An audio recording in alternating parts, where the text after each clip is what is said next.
Technology and Livelihood Education, Cookery 10, Quarter 2. Prepare vegetable and seafood dishes.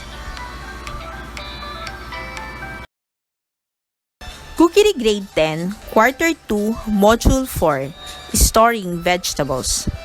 Our topic is Lesson 1, Techniques in Storing Vegetables.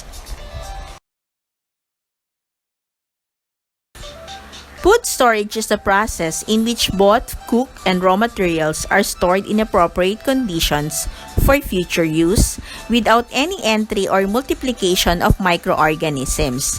It allows food to be eaten immediately for some time, typically weeks to months, after harvest rather than exclusively. Food is stored by almost every human society and by many animals. Its main purpose is to preserve crops, to consume out of season, to keep food in good conditions, slow down aging, protect from frost, provide even supply, avoid gluts or surplus, prevent shortages, and to obtain higher prices. Storing vegetables is considered quick and easy, and doing it the right way will keep them fresh and safe to eat. Some vegetables and fruit need to be stored in the refrigerator. Others need to be ripened before being placed in the refrigerator, and others are best stored at room temperature or in cool, dry place. Like most people, you probably shop for several days' worth of groceries at a time, which means you face the issue of making sure your fresh vegetable stay fresh for as long as possible. We should also remember that not all vegetables are alike, which means there's no single best way to store them all. Fresh greens like lettuce can't be handled the same way as root vegetables like potatoes or carrots. Additionally, certain practices like peeling or washing can lengthen or shorten their life, depending on various factors. Storing certain vegetables together can also affect how long they last.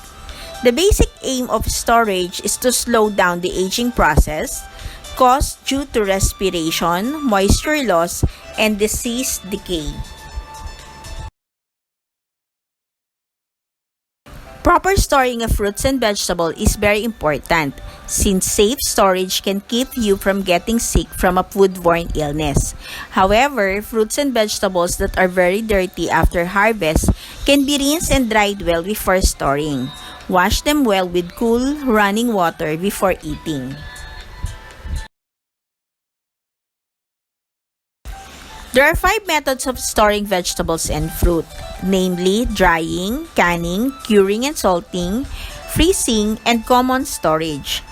Which method is chosen depends upon the type of the product, the quality desired, and the facilities available for storage. The following are the methods of preservation. First is the drying. Drying is one of the oldest ways to preserve product. The basic procedure involves removal of moisture from the product to a point where decay is not likely. This can be done by using an oven, dehydrator, or the warm heat of the sun. Once finished, the product should be stored in a dry place in an airtight containers. Dried product does not retain the quality and nutritional value found in the fresh products. The process is also fairly labor-intensive and time-consuming. However, certain products such as beans, peas, and other legumes can be dried without much loss. Another method of preservation is the canning. A resurgence of interest in canning is taking place as it has become more easier with more foolproof methods and good equipment like regular jars, lids, and more reliable and safer pressure cookers. With the pressure cooker method, the product is heated to kill microorganisms that can cause spoilage. This action also deactivates enzymes in the product that affects flavor, texture, and color. Canning can incur added costs with the purchase of equipment, containers, and general supplies. It also is labor intensive. For most types of product, higher food quality can be maintained with canning rather than drying. Next is the curing and salting. If certain garden products is allowed to ferment naturally, it is said to become cured. This means that microorganisms initiate the fermentation process and change the food quality without causing bad taste or generating toxins. The best example of natural curing is with the cabbage that ferments into sauerkraut. During the fermentation process, large amount of acids are produced which control the fermentation process by ultimately limiting the microbial action as the food becomes more acidic. A second way to cure food is by adding organic acids like vinegar to increase the acidity and limit microbial activity. When salt is added in a sufficient quality, this too will control microbial action and effectively stop the growth of spoilage organisms. Curing and salting is not common method of preserving garden products because of the great change that it makes in quality and overall taste. Next is the freezing. This is a common and very desirable way to preserve certain types of garden product. This method does not improve quality, but is fairly easy to do if one has access to a freezer and takes time to package properly so that the moisture is retained. Like other preservation methods, freezing prevents microorganisms from growing, causing spoilage. One large advantage of freezing is that the nutritional quality remains relatively good, plus food can be kept for many months with little change in color. For certain soft product, the texture may change considerably, though the importance of this is largely depend upon how the food will be subsequently used. Green peppers can be frozen but will become watery when brought back to room temperature. The texture will be very different from fresh product, but the color will remain good. Number 5 is the common storage. This is the oldest and convenient method used to preserve most of the product generated by our ancestors. This involves storing harvested product in a darkened, cold area. There are various ways where this can be done, including leaving the product in the ground, burying it in the ground, in pits, storing in cellars or basements, and storing in wooden crates or barrels located in cool areas like garage or porch. In-ground storage. Some vegetables like carrots and beets can be left in the ground through the winter. They should either be mulched to prevent the crop from freezing or after the ground has frozen, mulched to keep the crop frozen. Alternate freezing and thawing will damage the product. This is why after the ground has frozen, you should mulch the crop by applying 6 to 8 inches layer of hay, straws or leaves, enough to keep them frozen. Parsnips and horseradish may develop an undesirable bitter taste after a couple frost. In this case, applying a mulch at the end of the season to prevent the ground from freezing so quickly may be a way of extending the taste quality. Pits. Storing vegetables in an outdoor pit is also a good but typically inconvenient way to preserve the product. Burying in the earth allows for a controlled atmosphere because soil temperatures do not fluctuate. They remain cool compared to air temperatures. Pits, however, must be well drained and protected from rodents.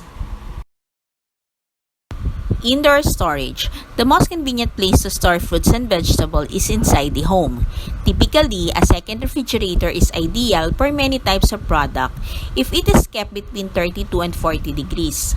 Some products require higher storage temperatures for best preservation of quality, and each crop should be considered individually. Many older homes were built with unheated root cellars, cool pantries, and closed porches or sheds, especially built for vegetable or fruit storage. Today's modern basement is too warm to consider for storage, even with those crops that do best at higher temperatures like pumpkins, squash, and sweet potatoes. On the other hand, some areas can be modified for vegetable storage as long as temperature is between 32 and 60 degrees are possible. One might consider window wells insulated with hay or straw for storage of root crops like carrots, parsnips, horseradish, beets, turnips, and winter radishes. Outside stairwells to basement can be used if space permits.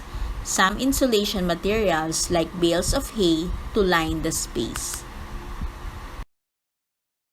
Different fruits and vegetables should be stored in different ways. In using the refrigerator, products that are kept best in cold, moist storage includes apples, broccoli, carrots, lettuce, and eggplant. Products that are kept best in cold, dry storage includes garlic and onions. Products that are kept best in warm, dry condition includes hot peppers, pumpkins, winter squash, and sweet potatoes. For safety reasons, you should refrigerate or freeze any fruit or vegetables that had been washed and cut. Store wash and cut product in a plastic bag or sealed containers to preserve its freshness and limit its contact with air. Always store fruits and vegetables separately from raw meat and dairy products to avoid possible contamination with bacteria. In using freezers, almost all fruits and vegetables can be stored in your freezer. Freezing can change the texture of many fruits and vegetables, but it generally preserves their taste, nutrients, and health benefits. It's a great way to store seasonal fruits or vegetables for use later in the year, especially if you're planning to eat them cooked or blended into smoothies. It's best to freeze fruits and vegetables in airtight containers. Avoid freezing a product that isn't ripe yet. It may not ripen correctly when you take it out of the freezer. Leafy greens that you plan to eat raw, such as lettuce, shouldn't be frozen. In using a cool dry storage, certain types of product are best left out of your refrigerator and freezer. Instead, they should be stored in a cool dry place. This includes tomatoes, bananas, potatoes, lemons, and limes. In particular, tomatoes may lose flavor and nutrients when refrigerate them. They can also develop an undesirable texture.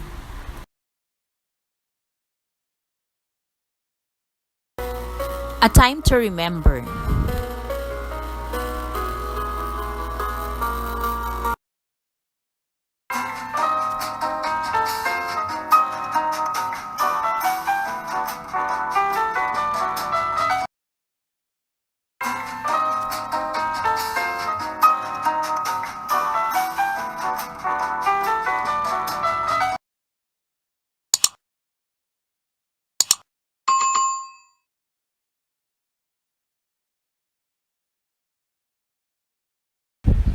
This is Maylene Huliganga.